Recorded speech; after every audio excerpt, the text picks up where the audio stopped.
Hey everybody, I'm Ryan, and today we're going to be looking at the Pioneer metagame, but I want to start with sort of an apology.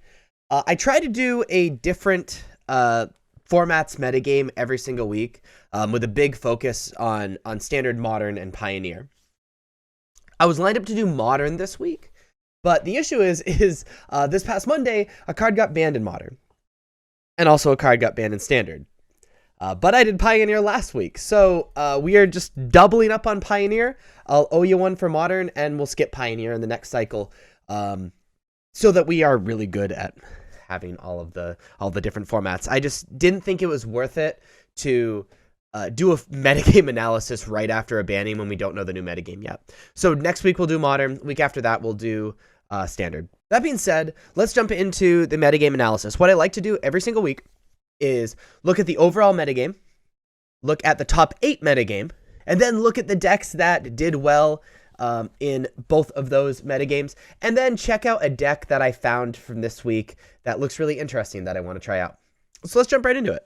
So the Pioneer metagame, and you'll have to apologize the little icon that was up when I screenshotted the graphic that I made. I really don't want to make it again, and I didn't save it besides this, so you're going to have to ignore it. It took forever to make this.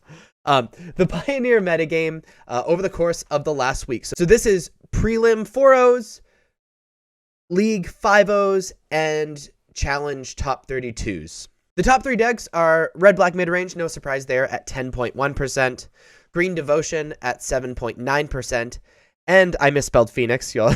Oh my god, what a scuffed week.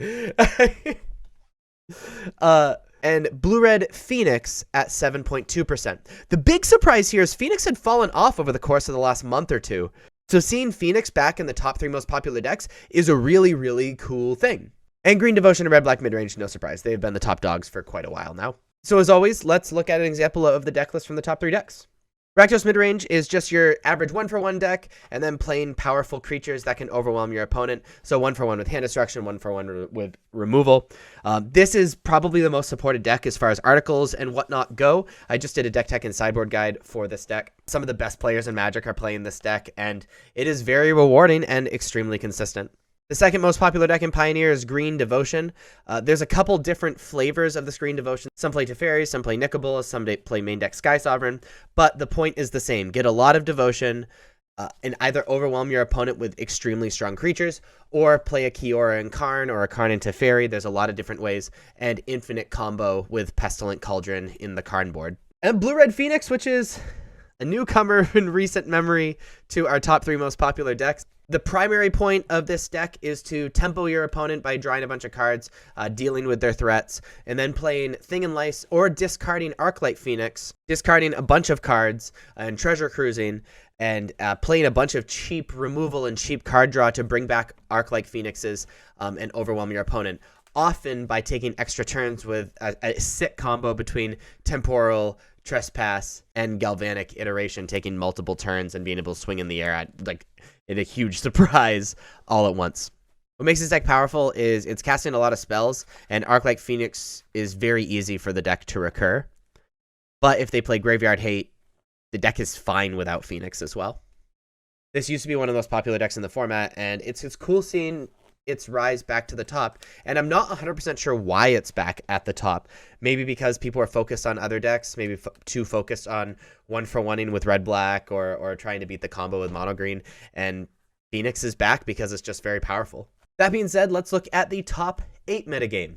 So there were 2 challenges this past weekend, and the top 3 decks, top 8's Green Devotion, top-8ed 26.7% of the time, Red Black Midrange, top-8ed 20% of the time, and White Humans, top-8ed 20% of the time.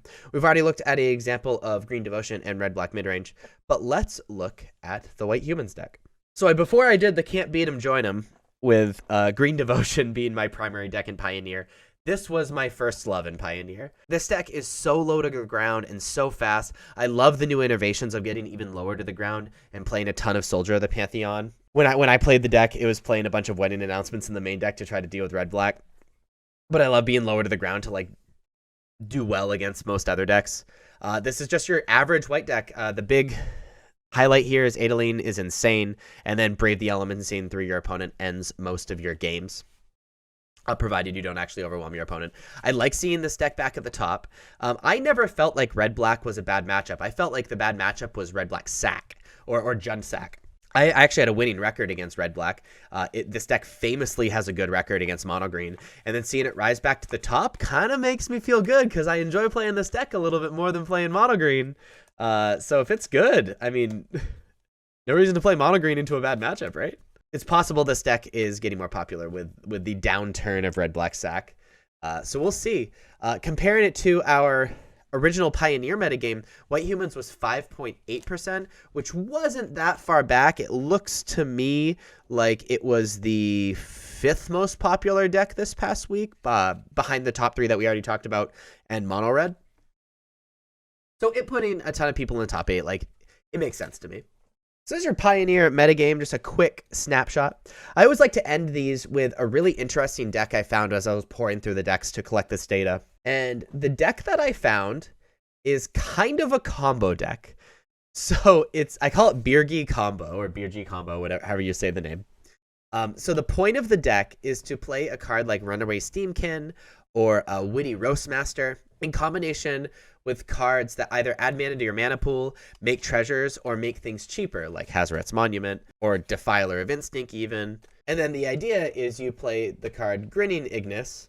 So if you're able to add 1 mana to your mana pool or make it 1 mana cheaper, the idea is you can play and return Grinning Ignis over and over. It's an infinite combo till the end of time, so either Birgi, Hazoret's Monument, or what have you, playing it over and over, and then combo that with Runaway Steamkin, which means you make it infinitely large, or Witty Roastmaster, which means you deal infinite damage, and you win the game. What's really dope about that, too, is if you have Defiler of Instinct alongside Grinning Ignis and Hazoret's Monument or Birgi or any of the things that make a treasure, you get to draw out your entire deck, so you'll definitely hit Runaway Steamkin or Ready Roastmaster as well. It's a really cool combo deck, and I really, really want to try it because I think the deck looks dope. So if you like this video, as always, please be sure to like and subscribe. Check me out on other social medias. Links are above me and in the description, especially on Twitch. I stream there. I try to stream 4 days a week, but sometimes 3 days a week. On the weekends, I stream for a really long time if I'm not at the tournaments. I hope you have a wonderful night. I'll see you for Modern next week and all the other stuff that I post on this YouTube channel. I'll see you next time. Bye-bye.